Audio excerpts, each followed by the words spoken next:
All right, it is exactly 1 p.m. East African time. Thank you for keeping it up. Thank you for keeping it TV47 and always choosing TV47, one of the fastest growing TV here in the country. You're just in time for the latest in the world of news here on TV47 Newsfeed. We're going to bring you news within the country and beyond the borders. My name is Moige William. I do hope you are keeping safe this particular afternoon. Now, to our top story this particular afternoon is Elgeyo Marakwet County Governor Wesley Rotich has confirmed that calm has been restored in Kerio Valley, which has been experiencing insecurity for a long time now.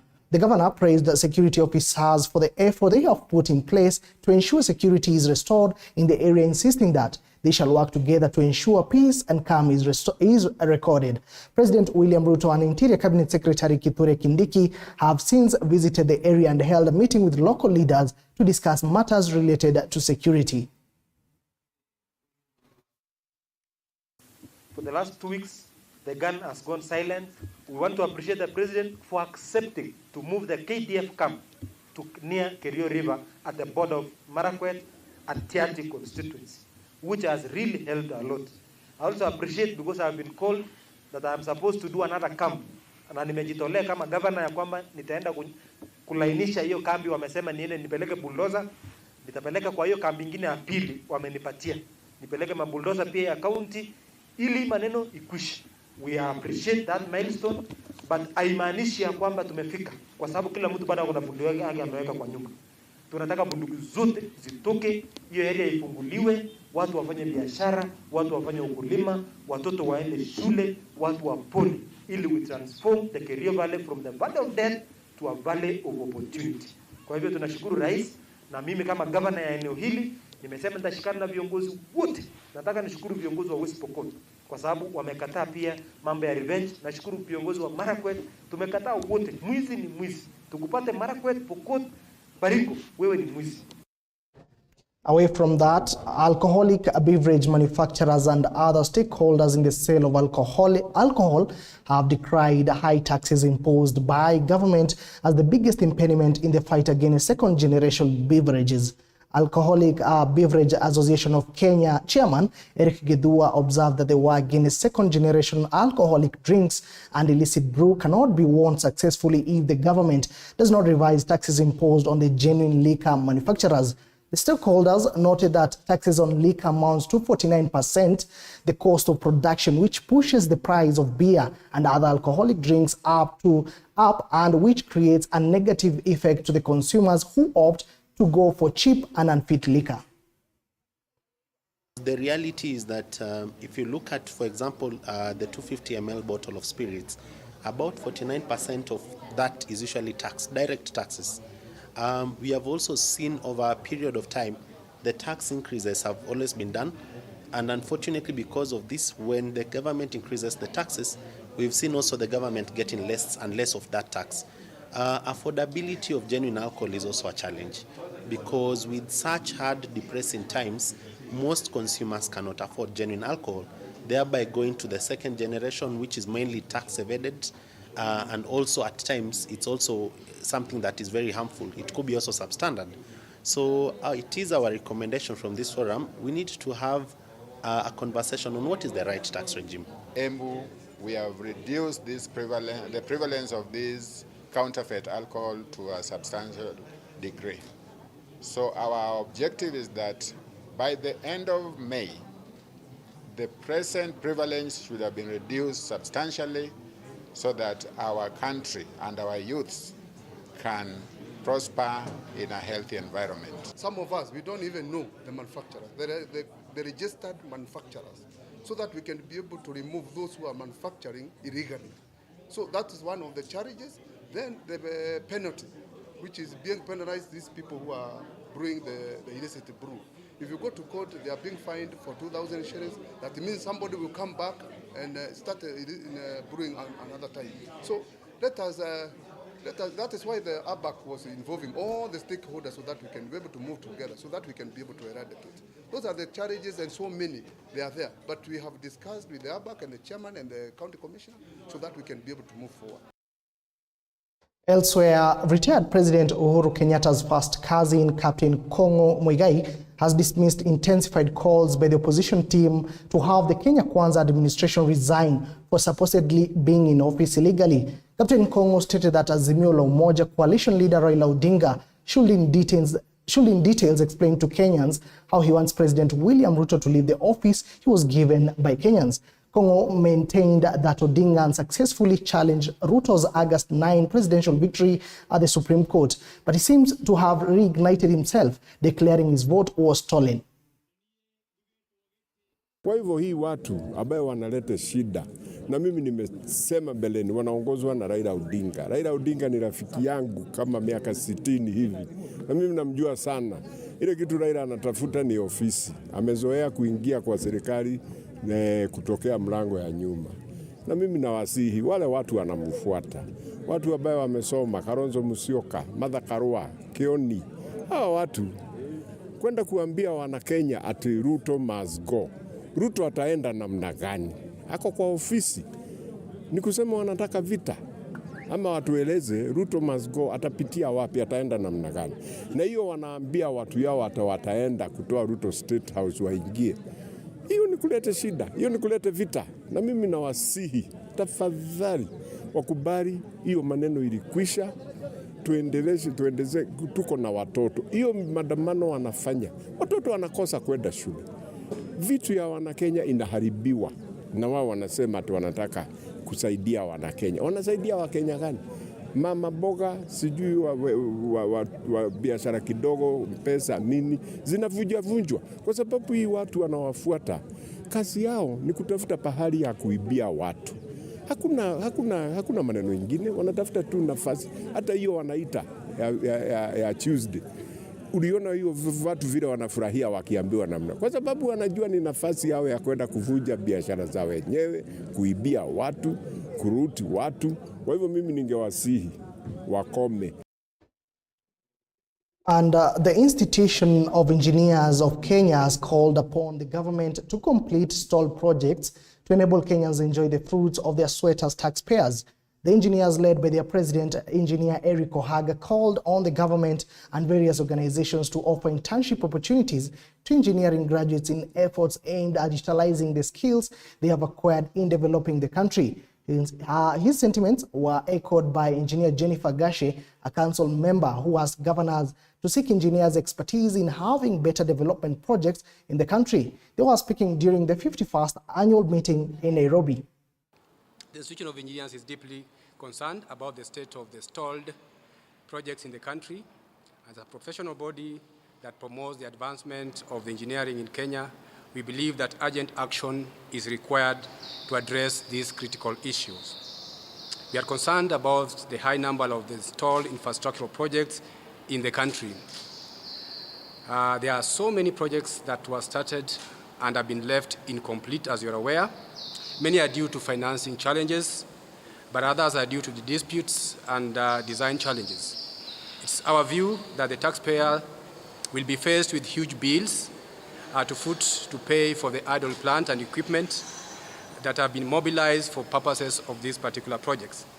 We want to urge the government to urgently discuss with all the contractors for the stalled projects to come to an understanding on how these projects will be completed without resulting to disputes that would lead to the taxpayers paying hefty fines for the stalled projects.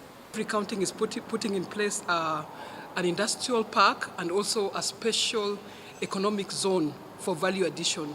So we call upon all the counties to involve the engineers in this aspect of value addition so that we can be able to promote the concept of one country, one product, so that each and every country should have a flagship product that they are able to sell to the country but also to the global economy. Also, when it comes to some of the stalled projects, these projects can be made into economical projects that can pay themselves, and in this regard, they can be given out to the private sector as well to develop them as private entities that are making money. Now, some good news here for the people of Kiambu County, where the government has promised to put up 6 offtakes from the 24 billion shillings Karimenu 2 dam in Kiambu County to ensure water availability in the area. Residents who have been protesting acute water shortage will now draw water from the offtakes alongside another water plant that the government is putting up at Kinale Forest that will serve locals living upstream of the multi-billion water project. According to Michael Duita, the CEO in charge of Athi Water Services, the process of building the offtakes has begun and residents will soon start drawing water from them.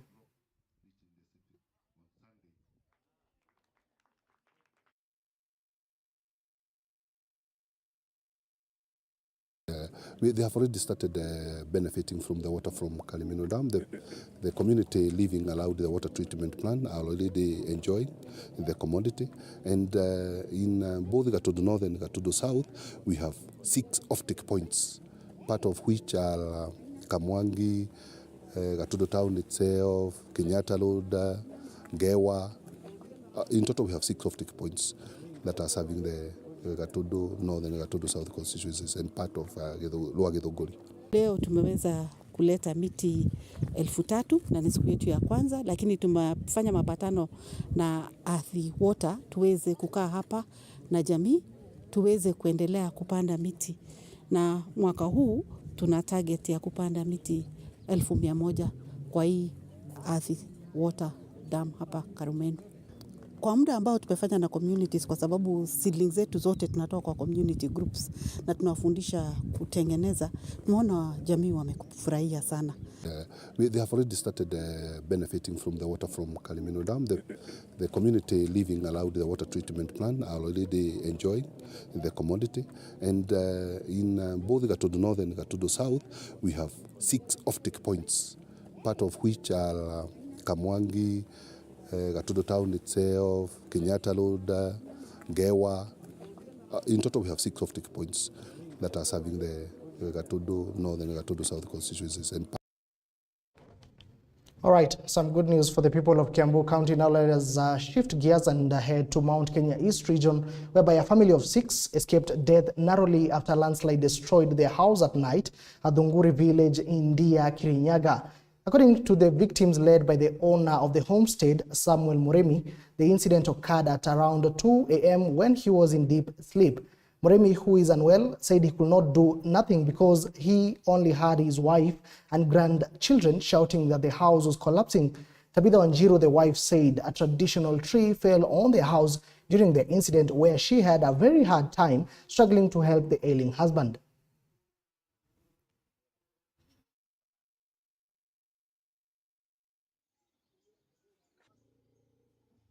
Sasa nikiangalia nikaona si mti. Haya, nikaangalia nikaona imemumuka. Mimi mgonjwa na tulikuwa watu wengi. Sasa tuko hapa kwa maana usiku wa leo tulisikia mlipuko, tukasikia mgurumo mkubwa. Sasa ndugu yangu akaja akaniita huko nyumbani kwa mama yangu kwenye nimekuja juu mama yetu ametuaga na bado hatujamzika. Ndivyo maana unaniona niko huku, nilikuwa nimekuja ndiposa tuendelee na mipango ya mazishi.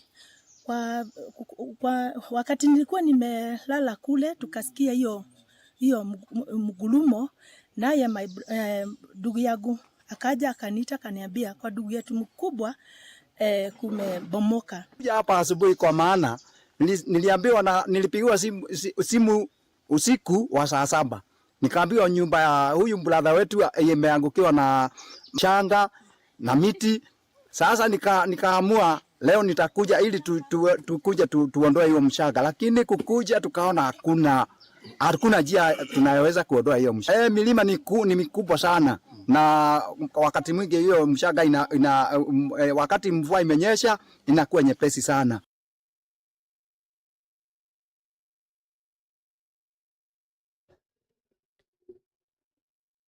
As President William Ruto continues to spearhead his agenda on affordable housing, real estate stakeholders have supported the move. Out of this ambitious project, private sector's players have joined the project in a bid to ease the pressure on housing in the country. Africa Homes founder and managing director George Mberu of Mizizi Mboro, urged the government to facilitate private entities with land to develop the initiative and encourage public-private partnership. Mboro was speaking on Saturday during the handover of Phase 2 houses along Kenyatta Road. As private developers, we are very happy the way the government has continued to support affordable housing, which was one of the big agendas in the Jubilee administration. And Kenya Kwanza, we have seen also they are taking affordable housing as one of the best agendas. And the opportunities that come with affordable housing are so immense because the ripple effect for affordable housing, they are huge. One, we are able to give young people opportunities to work, our fundis, our watu wa mkono, our suppliers supplying ballast, sand, stones, all those suppliers. Those are the first beneficiaries. Then the clients themselves, they're able to have value for money because when they get these houses affordably, they're able even to resell and make a good return. That is called capital gain. And they're able to have another income, which is a form of rental income. They can use the titles also to get financing, and thereby we are able to have the banks. They're able to finance people who have already titles and who have houses. So affordable housing touches on all spheres, including financial, including manufacturing, including employment, which by extension also reduces insecurity, also touches on foreign, domestic, foreign remittances back to the country. We also have foreign direct investment through affordable housing. For sure, the ripple effect for affordable housing, there are so many. Now, in recent times, there have been rising concerns by conservationists about diminishing water levels at Lake Ol Bolasat, which threaten to drain the life out of the lake. Lying 7,600 feet above sea level and below the spectacular Badea mountain ranges, the lake is almost completely dried. It supplies water to Thompson Falls in Nyahururu and the Ewaso Nyiro River, supporting a large population of people, livestock, and wildlife downstream.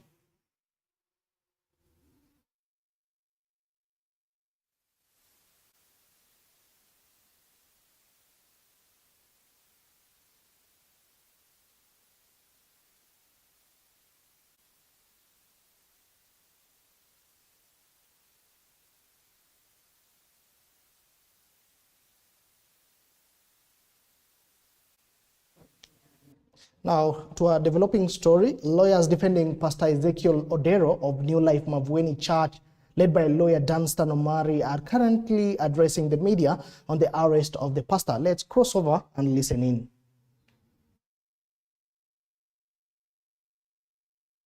Let me ask again. There is no mortuary. So when we go back to court, because remember, these are the things that they used to tell the court so that the court can be able to deny the pastor bond so that he can stay in custody. These are the things we must tell the court, that the court was given wrong information, that the court was lied to, and that the court should re-examine its own heart and everybody else who swore an affidavit and lied in court. They must examine it and examine it carefully. The pastor continuously being held there is a grave miscarriage of justice. It is totally wrong. Today, you people here have been denied your right to pray. Why? Because your pastor is in custody.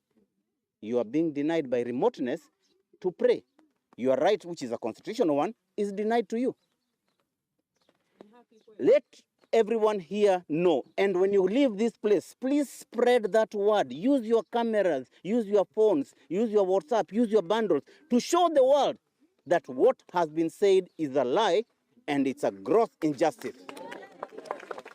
Wacha wenyeji wa hapa community. Yes. You said that there hasn't been a court order. Yes. Prohibiting people from worshiping here today. So why aren't they worshiping here today? Because there is fear. You see, the moment a police officer goes to national TV and there is a governor standing beside him and there is the senator standing beside him and the inspector general comes out and says that we have closed that church and the pastor is in custody, and the police officers came here the last time that there was a service and told the wife of the pastor, this place is now closed, please leave. It is only fear. They put that fear into you. But the thing is, even the pastor today, even us lawyers have asked, is there a court order? We have not seen any. So these people would fear. They would not want to come here because they think the police would come and all that. This must change, because I don't even think that there should not be a service today. Any other pastor should have gone on. Nobody should threaten you. They might try to say that they are doing investigations. Have you even seen anybody here? But what are they doing? At night they are sending drones here to survey and look around. But daytime haziko. Why can't they come and they knew we are coming here? Why aren't they? Media wamezunguka hawajaona mochari ama mahafala ya kuweka maiti. Pili, hakuna hospitali hapa. Tatu, hakuna cemetery makaburi katika hii compound yote tuliyoizungumzia. Yale tumeyaona hapa ni kanisa ambalo linaweza hudumia Wakristo zaidi ya 43,000 wameketi pale. Tumeweza kuona vyumba vya kupikia chakula jikoni 3 ambazo zote zina function.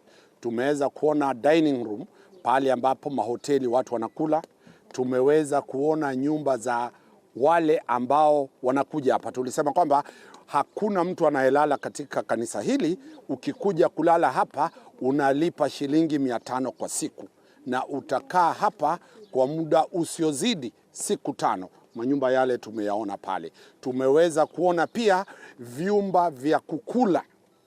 Pia kuna benki ya Cooperative Bank ambapo tumetoa pesa. Mimi Cliff alitaka kunikopesha pesa, tumetoa pesa pale kwa ATM. Tumeweza kuona M-Pesa shop ikiwa pale. Tumeweza kuona vifaa vya kuburudika ambavyo watu, uwanja, bustani na kila kitu. Ukiangazia kanisa hili hapa tulipo sasa ni kilomita 200 kutoka Shakahola. Kutoka Shakahola. Watu wa video media mumeona kwamba uwanja huu, kanisa hili, waliopakana na kanisa hili ni wenyeji wa Mijikenda. Wale ambao mashamba yamelimwa, watu wanaishi pale. Shakahola haiko karibu hapa.